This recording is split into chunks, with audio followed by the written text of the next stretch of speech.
dentro do planejamento estratégico, a gente vai definir os indicadores estratégicos.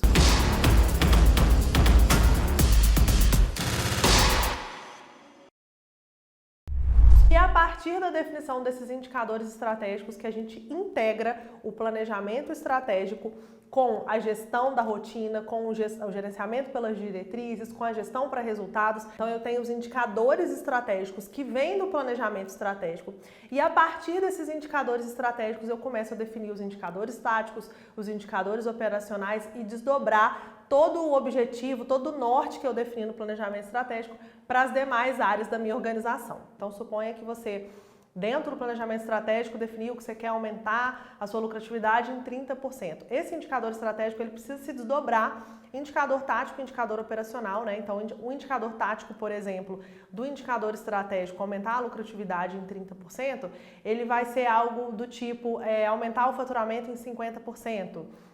Reduzir custo fixo em 20%. Então perceba que é uma cascata, né? Então eu tenho indicador estratégico, aí esses indicadores aqui que eu estou chamando de tático, eles também são chamados de indicadores de controle, que são os indicadores que estão em cima do resultado, que medem resultado. E a gente tem um terceiro nível de indicadores que se chamam indicadores de verificação, que são aqueles que estão focados no processo. Então, por exemplo, para aumentar o meu faturamento em 50%, eu vou precisar conferir ticket médio, taxa de conversão, número de clientes. Então, é o desdobramento do faturamento, todos os indicadores que estão ali dentro do faturamento, o desdobramento disso são os indicadores de verificação, tá? Então, dentro do GPR tem essa cascata perfeita, e aí eu vou trazer vários exemplos para vocês ao longo das aulas do curso, né?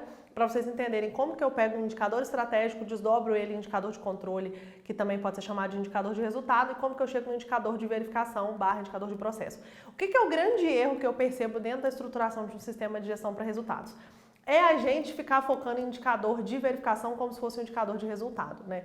Então, aqui na Voito, por exemplo, a gente tem as nossas salas de guerra em que a gente controla os indicadores que vão levar a gente aos objetivos que a gente quer alcançar. Hoje, por exemplo, a gente está muito focado no número de novos clientes. A gente quer alcançar novas pessoas, a gente quer chegar a outras casas, né, a outros lares, ajudar outras pessoas a potencializarem as suas carreiras. Mas a gente sabe que esse é só um indicador de verificação. O número de clientes é um indicador que está no processo. É um indicador que diz respeito ao meu processo de marketing, ao meu branding, à minha taxa de conversão, né, como que o pessoal do comercial consegue conversar e converter. Mas o indicador que mede o resultado final mesmo é o faturamento. Então, a gente controla o indicador de verificação, mas o gerenciamento macro acontece em cima do indicador de controle. E um outro erro clássico é olhar só para o indicador de controle, então eu estou olhando para o faturamento ali e eu não sei como ele se desdobra, porque muitas pessoas querem aumentar o seu faturamento, né? Aliás, todas as empresas querem aumentar o seu faturamento, mas não sabem como. Então o faturamento ele é composto de ticket médio, taxa de conversão, quantidade de pessoas que conhecem a minha marca, né? Que veem a minha marca, e as ações que eu realizo para aumentar o faturamento, elas precisam estar nesses indicadores de verificação. Por isso que a gente chama de indicador de verificação também de indicador de processo, porque é ali onde o processo não acontece no faturamento. O processo acontece na taxa de conversão, que é como eu comunico para as pessoas o produto que eu vendo. A pessoa chegou até mim, a gente tem o funil clássico do marketing, né? Então eu atraí, essa pessoa está dentro do meu funil, ela conheceu minha marca, mas como que eu converto essa pessoa, né? Qual processo eu utilizo para converter? E aí, a partir de qual processo eu utilizo para converter, eu tenho um número que significa a nossa taxa de conversão. Então, eu atuo sobre o processo de conversão dos meus clientes e isso aumenta a minha taxa de conversão. Entende que todos os indicadores de verificação eles precisam medir a efetividade de um processo e aí melhorando esse processo, gerenciando esse processo, reestruturando esse processo, eu tenho automaticamente a melhoria do resultado, ou seja, a melhoria dos indicadores de controle. E se eu tenho a melhoria dos indicadores de controle, automaticamente também eu alcanço meus indicadores estratégicos. Então, por isso que eu começo lá do planejamento estratégico, definindo o goal, o objetivo maior. E aí depois, a partir dessa definição do indicador estratégico, eu vou definir os indicadores de controle, né? Qual o resultado que eu quero alcançar e depois eu preciso chegar no nível do indicador de verificação, porque a atuação é ali que eu olho para o meu processo. Então, quando você fala, por exemplo, de reestruturação de processos, né? Mapeamento de processos, por que eu reestruturo processos? só para fazer, né? Então, às vezes, na área de gestão, as pessoas falam, vamos agora, iniciativa de reestruturação de processo. Isso não faz nenhum sentido.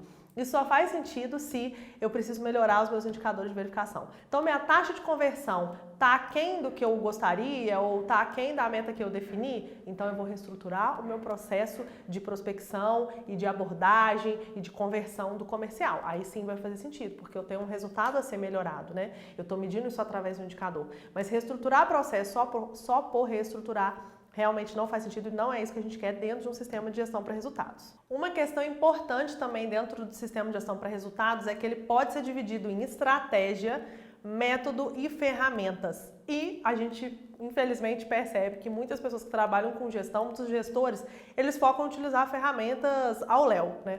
Então, eu uso 5W2H, eu uso 5 forças de Potter para definir estratégia.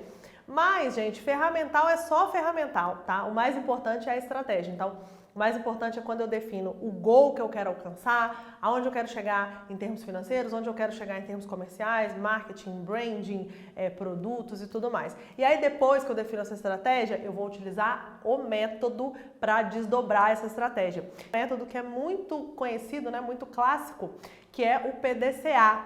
Que é Plan, Do, Check, Act. Não é prometer para depois correr atrás. É um Plan, Do, Check, Act. Então, apesar de ser um método super conhecido e antigo, é um método muito eficaz de alcance de resultados. E provavelmente você não conhece o PDCA, ele tem um primo que se chama SDCA.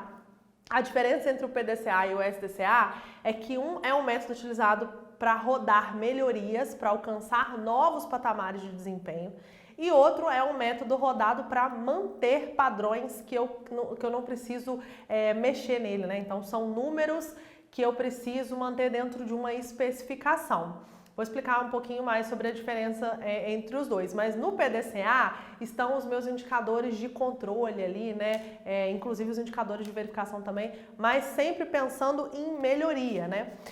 E no SDCA, por exemplo, quando eu falo de uma fábrica de pão de queijo e eu quero manter a especificação dessa massa, porque eu não quero melhorar a massa de pão de queijo. Os meus clientes já gostam do meu pão de queijo, mas eu preciso me preocupar em manter. Inclusive, isso é uma preocupação muito constante para quem produz algum produto, né? Manter a qualidade daquela produção. Então, para eu manter a qualidade de uma produção, eu preciso rodar o SDCA e não o PDCA, tá? Então, aqui no SDCA eu vou estar falando de carta de controle, eu vou estar falando de limite de especificação, eu vou estar falando de estabilização de processos, onde eu construo os POPs, né? Não que eu não construa POP no PDCA, mas aqui no SDCA isso é mais forte ainda, tá?